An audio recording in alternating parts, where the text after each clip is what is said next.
রাজাহাঁস সবসময় সুস্থ রাখার জন্য কি কি করণীয় এবং কি কি করা উচিত, আজ সে বিষয়ে আলোচনা করব। কিছু ভাইয়া ও আপুরা জিজ্ঞেস করেছেন যে আপু রাজাহাঁস সবসময় সুস্থ রাখার জন্য কি কি করণীয়, তো সেটাই আজ আপনাদের সাথে তুলে ধরার চেষ্টা করব। আসসালামু আলাইকুম, কেমন আছেন সবাই? আশা করি আল্লাহ তাআলার অশেষ রহমতে সবাই ভালো আছেন, সুস্থ আছেন। আলহামদুলিল্লাহ আমিও ভালো আছি, সুস্থ আছি। কাছে দূরে দেশ বা দেশের বাইরে যে যেখানে বসে প্রতিনিয়ত কৃষি খামার ও প্রাকৃতিক দৃশ্য চ্যানেলের ভিডিওগুলো দেখে থাকেন তাদের সবাইকে জানাই আন্তরিক শুভেচ্ছা। কিছু ভাইয়া ও আপুরা আছেন যারা আমার চ্যানেলের ভিডিওগুলো প্রতিনিয়ত দেখে থাকেন কিন্তু আমার চ্যানেলটিকে এখনও সাবস্ক্রাইব করেনি, সে সকল ভাইয়া আপুদের জন্য রইল অসংখ্য ধন্যবাদ। চাইলে চ্যানেলটিকে সাবস্ক্রাইব করে পাশে থাকতে পারেন। তো আমি শুরু থেকে আপনাদের গত ভিডিওতেও বলছি যে এখন দেখতে পাচ্ছেন আমার রাজাহাঁসগুলো কিন্তু শরীরটা কিন্তু ভেজা, গোসল করছে, তারপরে আর কি এই শরীরটা এইভাবে হয়ে আছে। এছাড়াও আমার হাঁসের কিন্তু এখন পশমগুলো ঝরে যাচ্ছে। তো এই পশমগুলো ঝরে যে যখন নতুন করে আবার পশম উঠবে তখনই কিন্তু এরা ডিমে আসবে, কারণ রাজাহাঁস কিন্তু ডিমে আসার আগে তার শরীরের পশমগুলো ম্যাক্সিমাম হাঁসেরই ঝরে যায়, বিশেষ করে নতুন হাঁস যেগুলো হয়ে থাকে এদের কিন্তু ঝরে যায়। পুরাতন হাঁসের ক্ষেত্রেও হয়ে থাকে, তবে কম। তো যার কারণে যেন হাঁসগুলো কিন্তু শরীরটা এভাবে দেখাচ্ছে। তো যাই হোক, আমি রাজাহাঁস শুরু থেকে আপনারা হয়তো বা আমার ভিডিওগুলো দেখলে বুঝতে পারবেন যে আমি পূর্বে আমার রাজাহাঁসগুলো সুস্থ রাখার জন্য কি কি করেছিলাম। প্রত্যেকটা ভিডিওতে আমি A to Z সেই 0 থেকে এ পর্যন্ত আমি সমস্ত কিছু দিয়ে আসছি। তো আপনারা যদি সেই ভিডিওগুলো ফলো করবেন তাহলে কিন্তু অবশ্যই জানতে পারবেন যে আসলে রাজাহাঁসগুলো সুস্থ রাখার জন্য কি কি করছি। তবে সব থেকে বড় কথা হচ্ছে যে ফার্স্ট অফ অল যেটা বলবো সেটা হচ্ছে রাজাহাঁসের বাচ্চা ফোটার পর আপনারা চাইবে যেটা হবে সেটা হচ্ছে ফার্স্টে লেবু এবং চিনির রসটা 24 ঘন্টা পর বের করবেন। মাঠ থেকে কিন্তু 24 ঘন্টা পর সরিয়ে নেবেন এবং সরিয়ে নেওয়ার পর কিন্তু 24 ঘন্টা পর আপনারা তাদেরকে ফার্স্টে যে খাবারটা দিবেন সেটা হচ্ছে লেবু এবং চিনির পানি। এই লেবু এবং চিনির পানিটা দেওয়ার কারণের জন্য কিন্তু আপনারা এটা দিবেন 1 থেকে 3 দিন অথবা 5 দিন।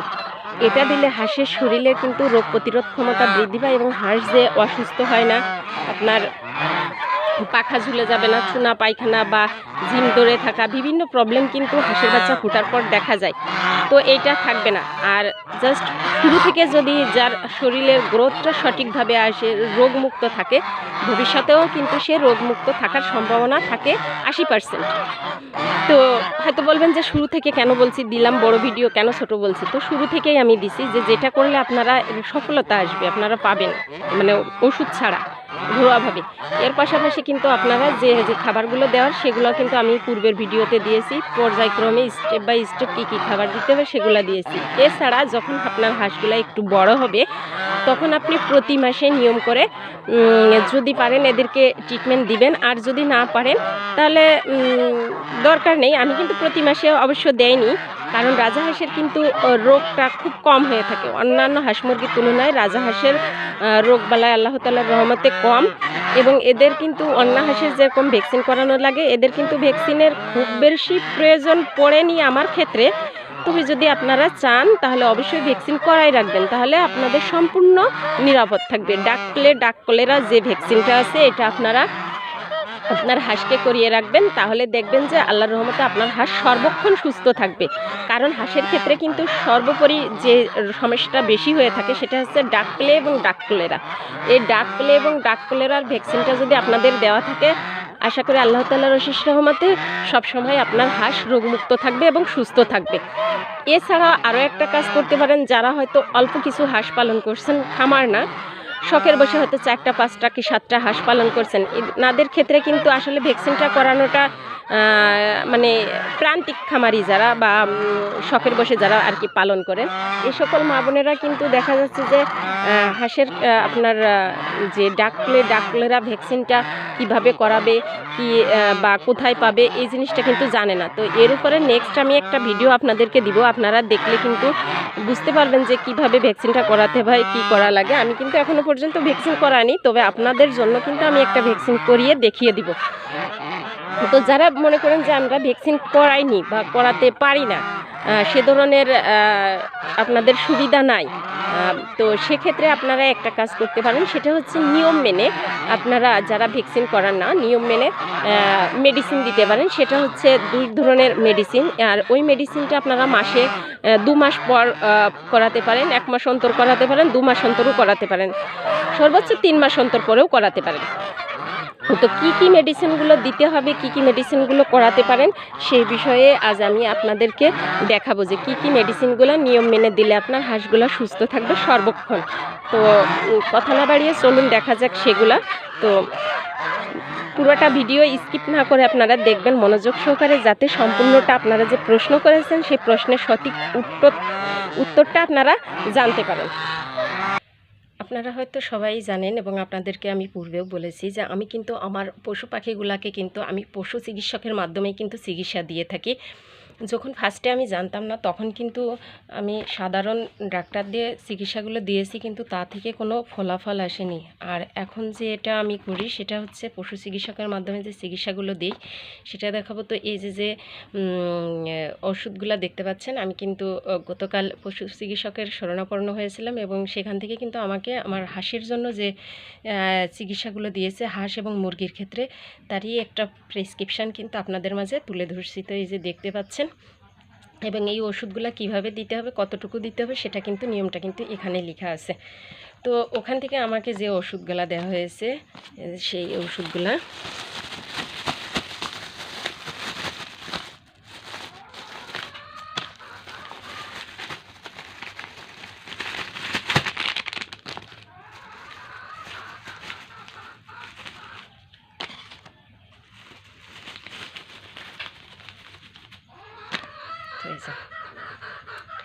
তো এখান থেকে যে ওষুধগুলো দেওয়া হয়েছে আমাকে কিন্তু এই 3টা ওষুধ লেখা হয়েছে এবং দিছে। তো 3টা ওষুধ এই যে 2টা লিখছে এবং এটা আর লিখে দেয়নি, তবে এটা খাওয়ানোর নিয়ম কারণ সেটা কিন্তু বলে দিয়েছে যে কিভাবে দিতে হবে, কিভাবে খাওয়াতে হবে, সেটার নিয়ম কারণ কিন্তু এটা দিয়ে দিয়েছে। এটা একটা স্কোয়ার গ্রুপের একটা ওষুধ। তো এই যে ফার্স্টে যে ওষুধটা দিয়েছে মাইক্রোনিট, এই যে মাইক্রোনিট 1 গ্রাম, এই যে দেখতে পাচ্ছেন 1 গ্রাম 1 লিটার পানিতে, এটা কিন্তু 3 দিনের কোর্স। তো এই যে এখানে এই যে মাইক্রোনিট ওষুধটা এবং কোন গ্রুপের এই যে সেটা কিন্তু এই যে সব কিছুই উল্লেখ করা আছে, দেওয়া আছে। তো এখানে আর এই যে এখানে দিয়েছে নিচের যে ওষুধটা দিয়েছে সেটা হচ্ছে ভিটা3। তো এই যে ভিটা3-র কাজ কি এবং কি কাজের জন্য খাওয়ানো লাগে বা কার্যকারিতা কী সে বিষয়ে সব কিছু জানাবো। তো ফার্স্টে কিন্তু আমাকে যেটা করতে বলছে সেটা হচ্ছে, আপনারা হয়তো বা জানেন যে আমি এর মাঝে আমার হাঁসগুলোকে সঠিকভাবে পরিচর্যা করতে পারিনি, আমি একটু অসুস্থ থাকার কারণের জন্য। তো আমার যার ফলে আমার 2-1টা হাঁস আপনার একটু চুনা পায়খানা দেখা দিয়েছে এবং একটু ঝিম ধরে আছে। তো সেক্ষেত্রে আমি যেটা দিয়েছি এবং ডাক্তারকে বলছি যে চিকিৎসাটা আমাকে দিয়েছে আমি সেটাই কিন্তু তুলে ধরছি। তো ডাক্তার যেটা বলছে সেটা হচ্ছে ফার্স্টে আপনার মাইক্রোনিটটা দিতে বলছে 3 দিন, এবং 3 দিন দেওয়ার পর কিন্তু এই যে ভিটা3 যে ওষুধটা, এই ভিটা3 ওষুধটা কিন্তু এখানে দিতে বলছে, যে দেওয়ার অবশ্য নিয়ম কারণ এখানে লেখাই আছে, আপনারা এটা ফলো করলে বুঝতে পারবেন। এই যে মাইক্রোনিট ওষুধটা এবং তারপর যেটা দিতে বলছে সেটা হচ্ছে, তো ফার্স্টে কিন্তু মাইক্রোনিটটা দিতে বলছে, এটা কিন্তু অসুস্থ এবং সুস্থ 2 ধরনের হাঁসই কিন্তু খেতে পারবে, হাঁস এবং মুরগি, কারণ এটা সুস্থ অসুস্থ সবাইকে দেওয়া যাবে। আর এটার কিন্তু আপনার একটা নির্দিষ্ট একটা কোর্স আছে, সেটা হচ্ছে যে আপনি চাইলে কিন্তু এটা 2 মাস অন্তর বা 3 মাস অন্তর চাইলে প্রতি মাসেও দিতে পারেন, তবে আমি প্রতি মাসে করাই না, 2 থেকে 3 মাস অন্তর আমি কিন্তু এটা কিন্তু একটা মাইক্রোনিট কিন্তু একটা অ্যান্টিবায়োটিক ওষুধ, আর এই অ্যান্টিবায়োটিক ওষুধটা কিন্তু আপনার প্রতি মাসে যদি এটার কোর্স বা 2 মাস অন্তর বা 3 মাস অন্তর যদি করে রাখা যায় তাহলে কিন্তু হাঁস 12 মাসকাল সুস্থ থাকবে, কখনোই কিন্তু আল্লাহ তাআলার অশেষ রহমতে অসুস্থ হবে না।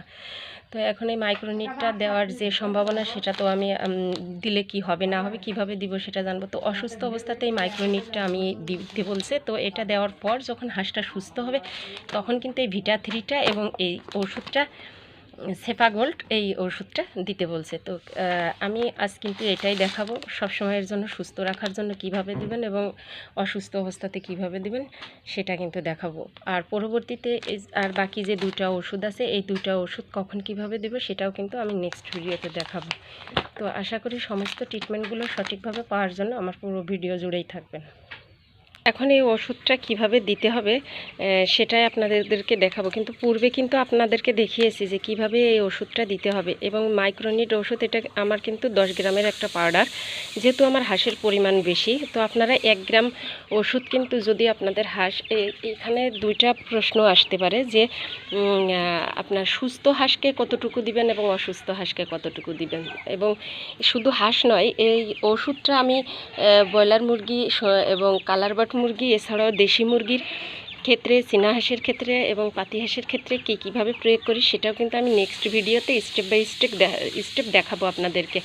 তো যার যেটা অসুস্থ বা সুস্থ আছে তাদের জন্য কীভাবে ট্রিটমেন্ট প্রয়োজন হাঁসের ক্ষেত্রে, মুরগির ক্ষেত্রে বা অন্যান্য যেসব মুরগিগুলা পালন করেন সেসব মুরগির ক্ষেত্রে, তো সেই ভিডিওগুলো দেখে নিতে পারেন।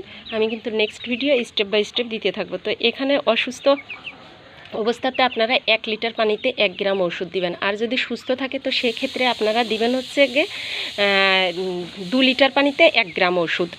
2 লিটার পানিতে, সুস্থ অবস্থাতে 2 লিটার পানিতে 1 গ্রাম ওষুধ, আর অসুস্থ অবস্থাতে 1 লিটার পানিতে 1 গ্রাম ওষুধ। তো এই 1 গ্রাম ওষুধটা কিভাবে ভাগ করবেন এটা আমি নেক্সট ভিডিওতে দেখাবো, কারণ আজকের ভিডিওটা দেখাতে গেলে কিন্তু অনেকটা বড় হয়ে যাবে ভিডিওটা। তাই এই ওষুধটা আপনাদের, যাদের ওষুধ আসলে পরিমাপ করার জন্য কিন্তু সঠিক ওজন করার জন্য কিন্তু কিছু অনেকেরই ঘরে থাকে না যে কিভাবে ওজন দিবেন, তো সেটা আমি দেখাবো যে কিভাবে পরিমাপ করতে হয় নেক্সট ভিডিওতে। তো এখানে কিন্তু আমার 10 গ্রাম ওষুধ আছে, আর এখানে কিন্তু আমি পানিটা আমি আর হাঁসের পরিমাণ অনুযায়ী যতটুকু পানি লাগবে এবং ওষুধটা আমি কিন্তু এখানে আন্দাজ করে এটার মধ্যে কিন্তু মেপে নিয়েছি। তো এখন আমি এই ওষুধটাকে কিন্তু এই যে দেখতে পাচ্ছেন এভাবে কিন্তু এর মধ্যে দিয়ে নিব। তো এখান থেকে কিন্তু ওষুধটা আমার দেওয়া শেষ। তো আমি এই ওষুধটা এখন এটাকে সুন্দরভাবে গোলাবো, কারণ রাজাহাঁস কিন্তু ব্রয়লার মুরগির মতো কিন্তু আপনার সব সময়ের জন্য কিন্তু পানি, যে ব্রয়লার মুরগি আটকা থাকে, আবদ্ধ অবস্থায় থাকে দেখে যতটা পানি গ্রহণ করে, রাজাহাঁস কিন্তু আসলে ওইভাবে গ্রহণ করে না। তো আপনারা যেটা করতে পারেন সেটা হচ্ছে যে পানিটুকুর মধ্যে ওষুধটা দিবেন আপনাদের হাঁসের পরিমাণ বুঝে, সেই পানিটার মধ্যে আপনারা যতটুকু, সেই 1 লিটার পানির মধ্যে যতটুকু খাবার মাখানো যায় ততটুকু খাবার আপনার হাঁসকে দিবেন। সে চীনা হাঁস হোক, রাজাহাঁস হোক এবং পাতি হাঁস হোক, হাঁসের ক্ষেত্রে কিন্তু একই পরিমাপ। আর যদি আপনারা যদি হাঁসের পরিমাণ বেশি হয়ে থাকে তাহলে সেক্ষেত্রে কিন্তু ওষুধের পরিমাণটাও বেশি দিতে হবে, কারণ 1 গ্রাম ওষুধে 1 লিটার পানিতে, এটা কিন্তু 10টা হাঁসের জন্য। তো 10টা হাঁসের ক্ষেত্রে কিন্তু আপনি দিতে পারেন, বা 10টার একটু কম থাকলেও, একটু কম থাকলেও সমস্যা হবে না, দিতে পারেন। তো আপনারা হাঁসের পরিমাণ অনুযায়ী কিন্তু এখানে ওষুধটা দেওয়ার চেষ্টা করবেন। তো আর সবথেকে বড় কথা যেটা আমি বলবো সেটা হচ্ছে আপনারা সবসময়ের জন্য পশু চিকিৎসকের শরণাপন্ন হবেন, তাহলে দেখবেন যে অল্প খরচে সুন্দরভাবে আপনার পশু পাখিগুলোকে ট্রিটমেন্ট দিতে পারবেন এবং সঠিক ট্রিটমেন্ট দিতে পারবেন। কিন্তু গ্রাম্যভাবে লোকাল যে পশু চিকিৎসকগুলো আছেন এনারা কিন্তু একবারে আপনার ধরেন হাঁস মুরগির যে অসুখটা হয়েছে তার থেকেও মনে করেন যে হয়তো সামান্য একটা ওষুধে ঠিক হয়ে যাবে, সেই সেম ওষুধটাই কিন্তু ওনারা অনেক ধরনের ওষুধ প্রয়োগ করবে এবং অনেক টাকার ওষুধ প্রয়োগ করবে, যেটা আমার ক্ষেত্রে হয়েছিল। আমি কিন্তু এর আগের ভিডিওতে দেখিয়েছিলাম, আমাকে কিন্তু আমার হাঁসের জন্য যে আমি ট্রিটমেন্ট নিতে গিয়েছিলাম চুনা পায়খানার জন্য শুধুমাত্র, তো তার কারণের জন্য ওনারা কিন্তু আমাকে 450 টাকার ওষুধ দিয়েছিল। বাট আমার মনে সন্দেহ জাগে, তখন কিন্তু আমি ওষুধটা খাওয়াইনি, পশু চিকিৎসকের কাছে গিয়েছি। তার পরবর্তীতে যাওয়ার পরে ওনারা কিন্তু মাত্র আমাকে 150 টাকার ওষুধ দিয়েছিল। তো ওই মাত্র 150 টাকার ওষুধেই কিন্তু আমার হাঁস, মুরগি, কবুতর যা কিছু ছিল সুস্থ অসুস্থ সমস্ত প্রাণীকেই কিন্তু আমি দিয়েছিলাম, আর মাশাআল্লাহ আল্লাহ তাআলার রহমতে তা থেকে ভালো হয়েছিল। তো অনেক ভাইয়া আপুরা আছেন যারা কমেন্ট করেছেন যে 12 মাসকাল রাজাহাঁস সুস্থ রাখার জন্য কি কি করণীয়, বা মুরগিকে সুস্থ রাখার জন্য কি কি করণীয়, বা আমার হাঁস বা মুরগির এই না এই হয়েছে কি